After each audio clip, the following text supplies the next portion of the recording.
Hi, I'm Alan Alda. I can't be there in person today, but I wanted to say hello. I was so impressed to hear about what you're doing with urban agriculture. You're tackling one of the biggest challenges in the world, and you're making a real contribution. I'm fascinated by what you're doing because I'm very interested in science. I've helped train 8,000 scientists to be better communicators, to be clear and vivid, so their science can be understood by the rest of us. Someday you may be explaining the science of urban agriculture to us. Like how you've worked on a really tricky problem. That it takes 360 square miles of land, about the size of New York City and part of Long Island combined, to supply New York City with its fruits and vegetables. And that's not even including the 886 million pounds a year of tropical fruits like bananas and pineapples, things that can't be grown here because it gets too cold. That's a lot of land. And here you all are working out new scientific ways to solve this very difficult problem. It's great work. Don't give up, even if it gets a little frustrating. Something I've learned working with scientists is that science is about trying new things and actually failing a lot. But failures are just the stepping stones on the way to success. You have to step on plenty of them in order to get somewhere. A great writer once said, and I love this, fail. He said, fail again, fail better. It's an odd idea, isn't it? Not to mind failing, but it works. And after a while, getting a little better gets you a lot better. You're doing great things with food. Thank you on behalf of all of us who eat. Have fun. This is amazing to be here. Thank you. Thank you. Alan mentioned something very important in his message to all of you.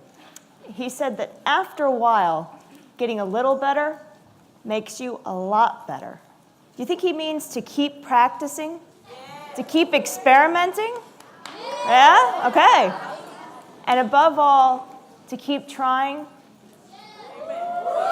Right? You know, science itself is about discovery.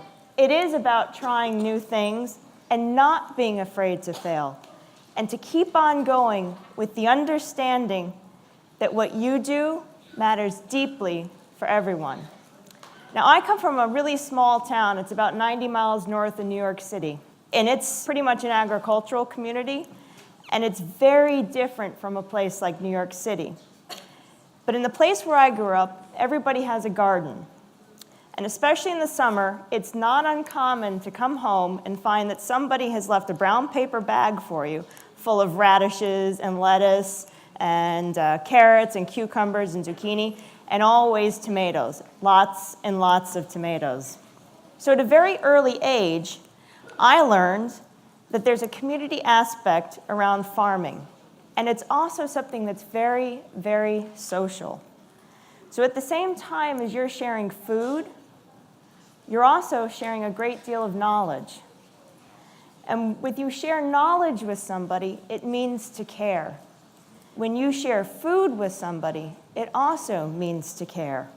And it's the same aspect of kindness, of nourishment, and of care, which carries directly over into what you're doing with urban agriculture.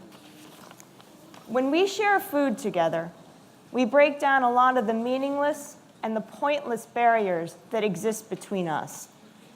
When someone hands you something to taste or to try, it's the same gesture of care in any single language. When someone shows you how to plant a seed, it's an act of sharing useful knowledge, regardless of your culture or regardless of where you're from. So suddenly, it doesn't matter whether you're from the city or whether you're from the country. No one notices if you're from Topeka. Nobody notices if you're from Manhattan. Nobody notices if you're from Albuquerque, and nobody notices if you're from Accra. We're now actively engaged with trying to solve the challenge of how to feed and how to care for each other. Agriculture is this engaged and this social activity. It's also about science. It's also about being a responsible citizen. At the same time as you're learning about soil, and you're learning about nitrates and photosynthesis and these natural building blocks. You're also learning to be responsible stewards for plant and animal and human life. The knowledge that you're applying today is making us all healthier. And there's this immense sense of wonder and this immense sense of value in what it is that you're all doing for us. Now, Alan and his team at the Alda Center for Communicating Science, which is located out at Stony Brook University, since 2009, they've trained over 8,000 scientists. And Alan, who I think is watching us all right now on the live stream, I know that he'd want to tell you something. What you do next with your lives doesn't have to be perfect, but what you do next will be great. Now, what you're doing with the Greenhouse Project, I think, fills all of us with this sense of hope for the future, because we know you care, and you care deeply about making the world a little better every day. What I see here is all of you work at it. All of you keep trying.